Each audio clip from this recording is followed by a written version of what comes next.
Good morning student, आप सभी का वेलकम है YMT channel your mathematics tutor. मेरा नाम है राजेंद्र और आज हम लोग डिस्कस करने वाले हैं कॉम्प्लेक्स नंबर। ये टॉपिक अपने आप में काफ़ी ज़्यादा बोल सकते हैं कि फेमस है ना। इस टॉपिक में बहुत सारे बच्चे को बहुत सारा कन्फ्यूजन होता है कि आयोटा क्या होता है, किस प्रकार से वर्क करता है। रियल नंबर की सबसे बड़ा नंबर जो होता है वो रियल नंबर होता है, उसके बावजूद भी हम लोग कॉम्प्लेक्स नंबर को क्यों पढ़ते हैं, कॉम्प्लेक्स नंबर की नीड किस जगह पड़ गई है ना।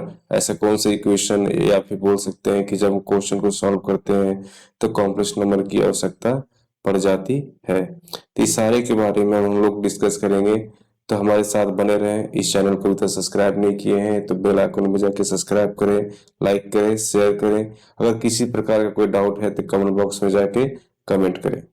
सबसे पहले हम ये जानते हैं कि रियल नंबर जो होता है, अभी तक जितना भी पढ़े हैं, सबसे बड़ा नंबर जो होता है वो रियल नंबर होता है।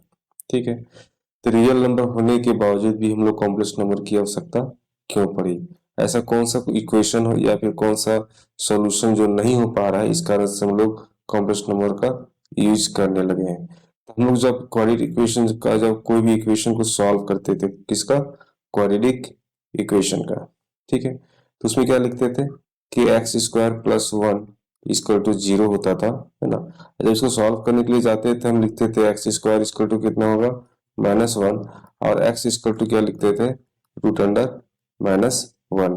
ठीक है, ये हमारा रिजल्ट आता था, है ना। तो हम लोग क्या बोलते थे कि ये जो क्वेश्चन को जब सॉल्व किया गया है ना, इसका आंसर ये हो ही नहीं सकता है।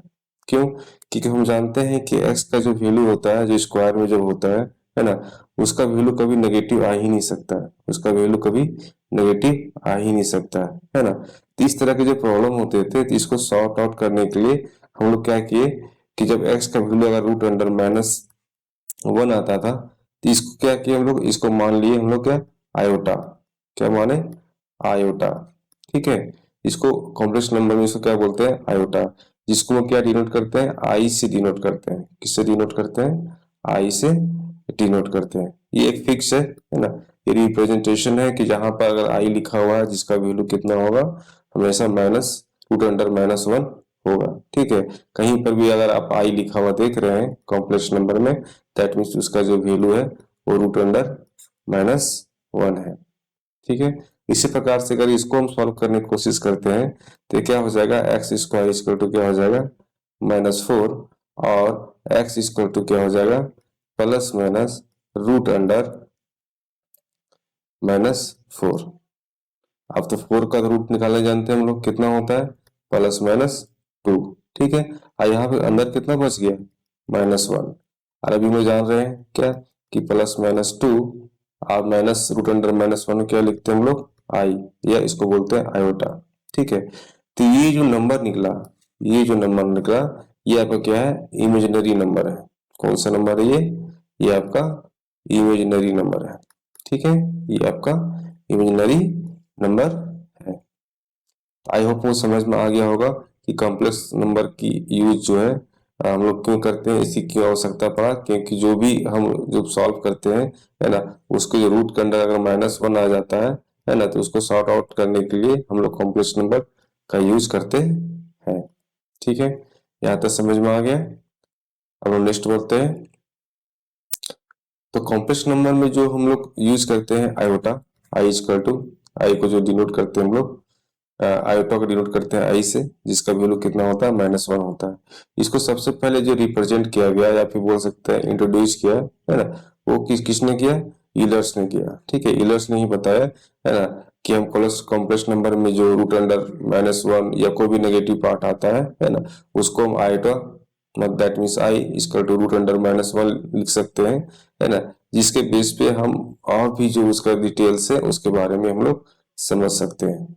ठीक है, तो आप उसको याद रखना है कि आई का जो वैल्यू होता है वो क्या होता है, रूट अंडर -1 होता है। अगर इसका हम स्क्वायर करते हैं तो -1 आता है। अब इसका स्क्वायर करने के बाद -1 कैसे आता है ना, इसके बारे में हम यहाँ जानेंगे। से how to find power of i, i that is iota. ठीक है, एक एक करके सारा वैल्यू निकालेंगे। जैसे कि हम लोग जान रहे हैं यहाँ पे, है ना, कि आई इक्वल टू कितना होता है, रूट अंडर -1 आता है। ठीक है, तो इस दोनों तरफ क्या किए, स्क्वायरिंग की है, तो यहाँ पे क्या हो जाएगा, स्क्वायर हो जाएगा। और यहाँ पे भी क्या करेंगे, स्क्वायर करेंगे, तो -1 का यहाँ पे क्या किए हम लोग, स्क्वायर किए। ठीक है, तो यहाँ निकल के आया आई स्क्वायर इक्वल टू कितना निकल के आया, इतना इक्वल टू आया -1। पहला वैल्यू आपको याद कर रखना है कि आई इक्वल टू कितना होता है, रूट अंडर -1, और आई स्क्वायर इक्वल टू कितना होता है, ये आपका था -1। उसी प्रकार से हम यहाँ अगर सॉल्व करते हैं, यहाँ अगर हम सॉल्व करते हैं, ठीक है, तो आई क्यू को अगर सॉल्व करते हैं, आई क्यू निकालते हैं कि अगर आई का पावर क्यू हो जाता है तो उसका वैल्यू क्या निकल के आता है, तो इसको हम लिख सकते हैं कि आई स्क्वायर इंटू आई। ठीक है, आई स्क्वायर का वैल्यू हम पहले निकाल चुके हैं, कितना होता है, -1 होता है, और इंटू यहाँ क्या हो जाएगा, आई। ठीक है, इतना इक्वल टू क्या लिख सकते हैं हम लोग, माइनस आई। दैट मीन्स क्या हुआ कि आई क्यू का जो वैल्यू निकल के आया वो कितना निकल के आया, -1। ठीक है, एक वैल्यू और निकाल लेते हैं हम लोग, एक वैल्यू और निकालते हैं यहाँ पे, आई का पावर 4। आई का पावर 4 निकालने के लिए जाते हैं, तो इसको हम लिख सकते हैं आई का स्क्वायर इंटू आई का स्क्वायर। सिंपली इसको क्या किए, इसको लिख दिए ऐसे करके। ठीक है, अब आई स्क्वायर इक्वल टू कितना होता है, -1 होता है, और फिर आई स्क्वायर इक्वल टू कितना होता है, -1 होता है। दैट मीन्स कितना हो गया, 1। दैट मीन्स आई का पावर 4 इक्वल टू कितना होता है, -1। इस प्रकार से क्या होता है कि आई के पावर को हम लोग निकाल सकते हैं, है ना। मैक्सिमम अगर आप आई का पावर 4 इक्वल टू 1 अगर आप रिमेम्बर कर लेते हैं तो मैक्सिमम क्वेश्चन को आप सॉल्व कर सकते हैं, उसमें ऐसा कुछ नहीं है, आसानी से इसको सॉल्व कर सकते हैं। ठीक है, यहाँ तक समझ में आ गया। अगर बातें समझ में आ रही है, कॉन्सेप्ट क्लियर हो रहे हैं, तो इस चैनल को आप सब्सक्राइब कर लें और लाइक का बटन जरूर दबाएं। और जो भी आपको प्रॉब्लम हो रहा है, जहाँ भी समझने में दिक्कत हो रहा है, कमेंट बॉक्स में जरूर इसको लिखें।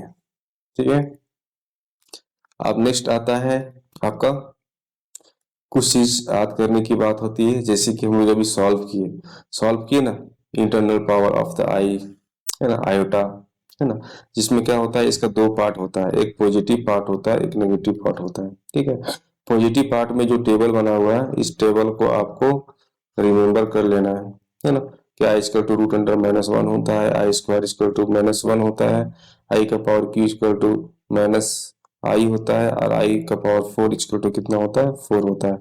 अभी किस प्रकार से निकला है वैल्यू, हम लोग पहले इसको अभी हम लोग डिस्कस कर लिए हैं। ठीक है, अब नेगेटिव पार्ट की बात करते हैं, नेगेटिव पार्ट की बात करते हैं।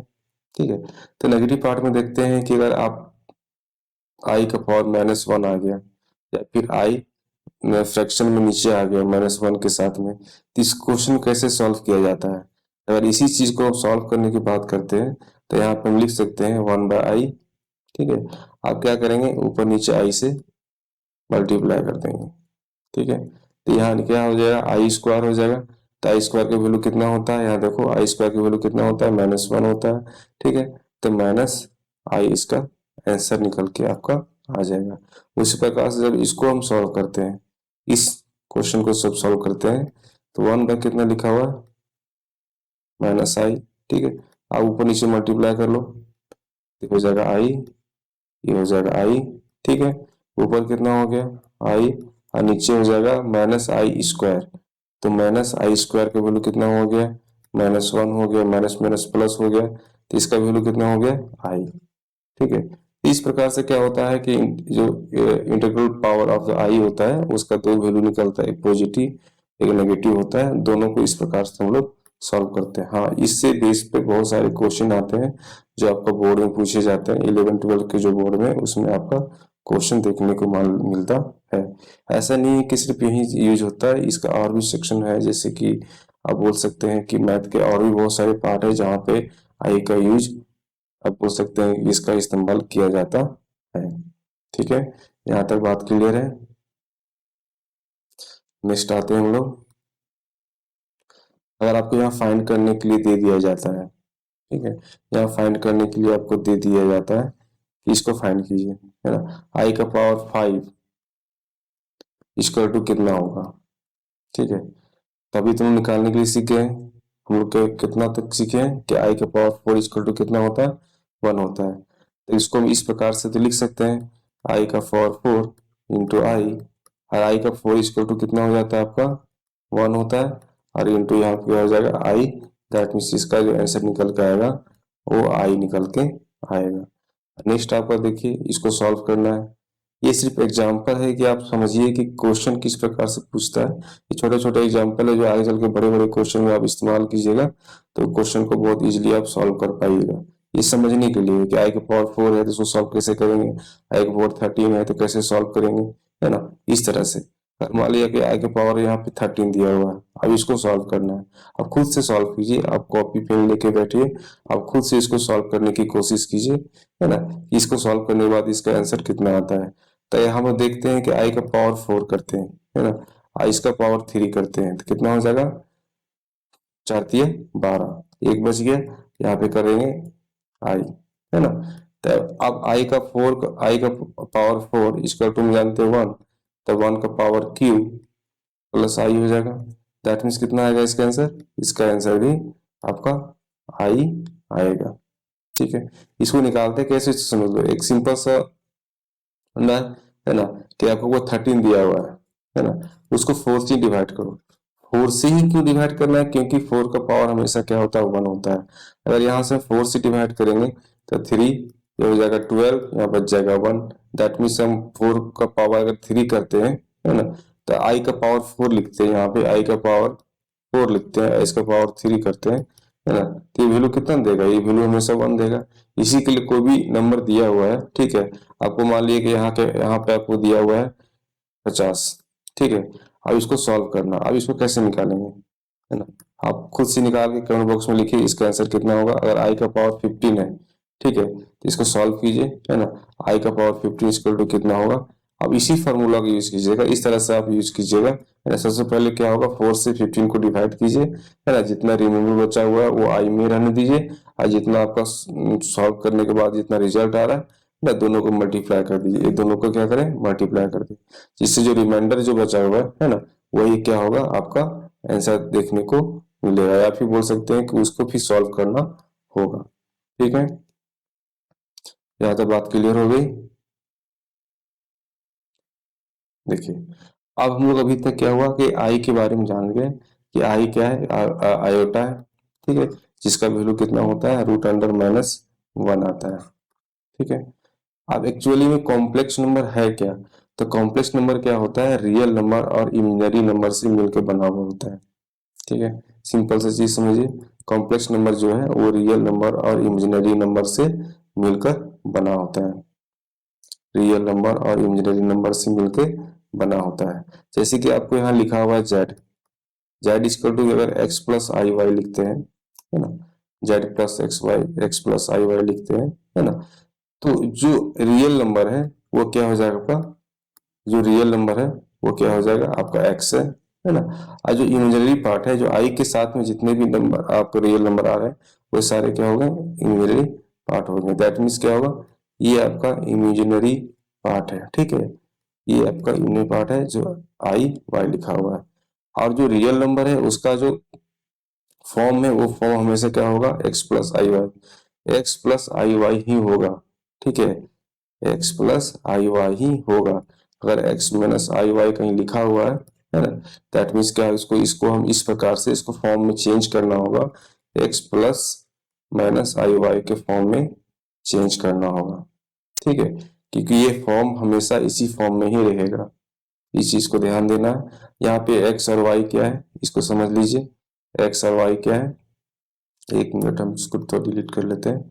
यहाँ पे एक्स क्या है रियल नंबर, और सिंपल वाई जो है वो भी क्या है रियल नंबर, दोनों क्या है रियल नंबर है। ठीक है, और आई क्या है आयोटा है, एक इसके साथ में रियल नंबर के साथ में आयोटा जो मिल गए तो ये नेगेटिव नंबर हो गया, है ना, दैट मीन्स ये इमेजिनरी नंबर आपका शो कर रहा है।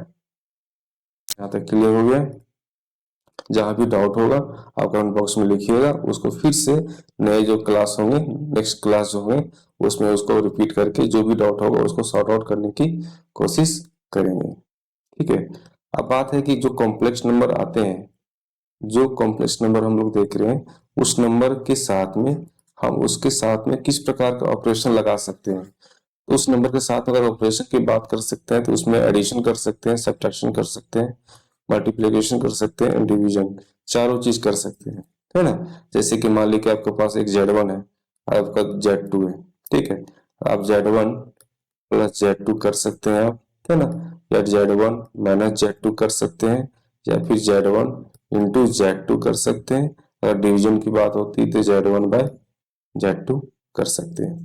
ठीक है, आपके पास अगर दो कॉम्प्लेक्स नंबर दिया हुआ है, आप उसको साथ में, उसके साथ में एडिशन कर लें, सब्ट्रैक्शन कर लें, मल्टीप्लिकेशन कर लें, या फिर डिवीजन कर लें, है ना। ये मतलब ये चारों चीज आपका क्या होता है उसमें, इस ये कॉम्प्लेक्स नंबर में इसके जो ऑपरेशन है वो वर्क करते हैं।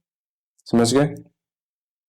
कभी कभी कंफ्यूजन में क्या होता है कि हम एडिशन कर रहे हैं कि मल्टीप्लिकेशन होगा या नहीं होगा, ना सब्ट्रैक्शन होगा या नहीं होगा, है ना। इस तरह के जो कॉन्सेप्ट आपके पास क्लियर रहेगा तो आसानी से इसको आप सॉल्व कर सकते हैं। ठीक है, कॉन्सेप्ट क्लियर होना चाहिए जिससे कि कोई भी क्वेश्चन को सॉल्व करने में कहीं प्रॉब्लम ना हो,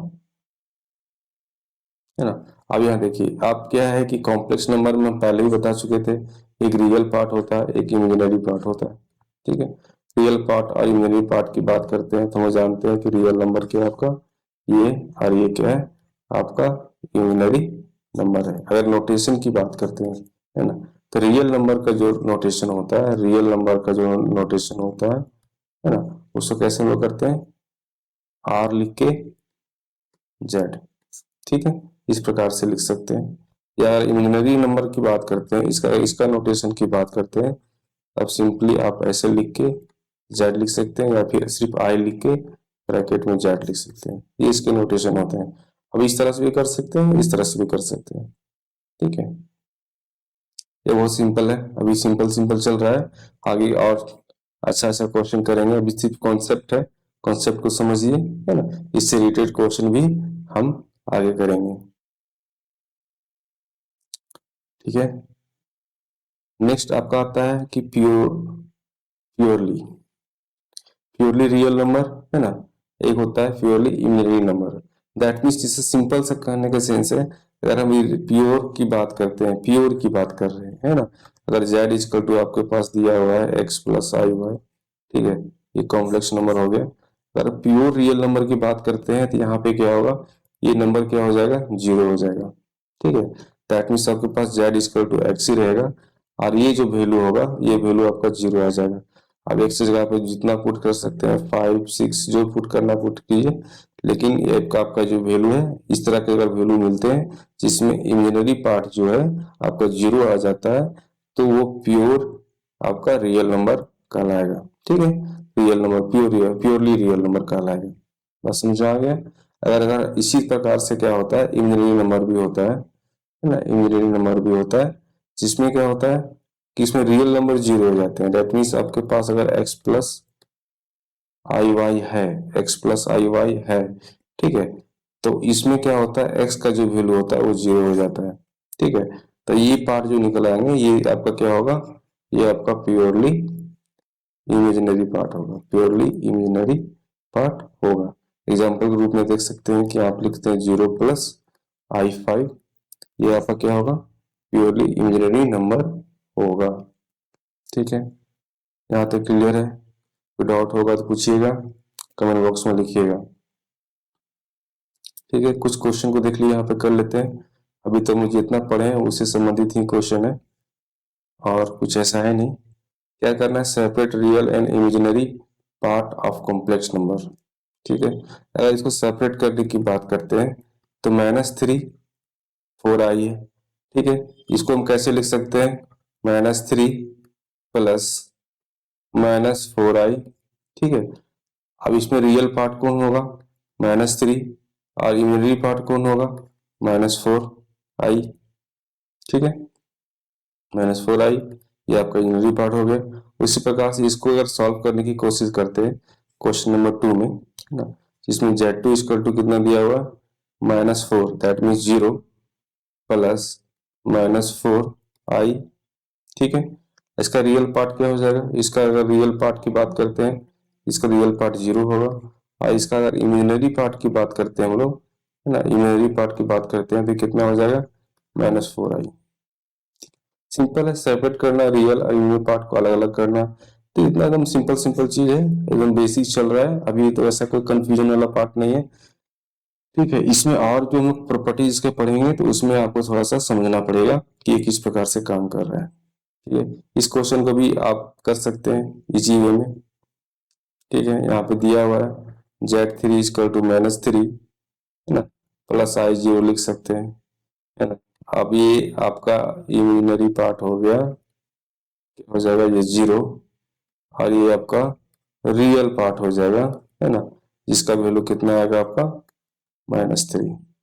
ठीक है, उसी प्रकार से अगर Z4 इक्वल टू, यहाँ 4 दिया हुआ है, ठीक है, 4, Z4 इक्वल टू 0 दिया हुआ है, सॉरी, तो 0 को हम इस फॉर्म में लिख सकते हैं जिसमें क्या होगा, रियल पार्ट भी 0 होगा, ये पार्ट भी 0 होगा, और इमेजिनरी पार्ट भी क्या हो जाएगा आपका 0 हो जाएगा। इस प्रकार से क्या करना, सेपरेट करना, कि आप समझ लें कि कॉम्प्लेक्स नंबर किस प्रकार से रियल नंबर कौन सा होता है ना, रियल पार्ट कौन होता है और इमेजिनरी पार्ट कौन सा होता है। ठीक है, रियल पार्ट कौन सा होता है और इमेजिनरी पार्ट कौन सा होता है। यहाँ तक क्लियर हो गया। कुछ नोट है, कुछ इंपॉर्टेंट चीज लिखा हुआ है आपका, ठीक है, इसको समझना होगा, एक बार समझ लीजिए इसको। बेसिक चीजें हैं, है ना, कि जितने भी रियल नंबर होते हैं, ऑब्जेक्टिव टाइप क्वेश्चन में पूछे जाते हैं, जितने भी रियल नंबर होते हैं वो सारे कॉम्प्लेक्स नंबर होते हैं। इस चीज को जान लीजिए, क्योंकि कॉम्प्लेक्स नंबर जो बना होता है वो रियल नंबर से बना होता है।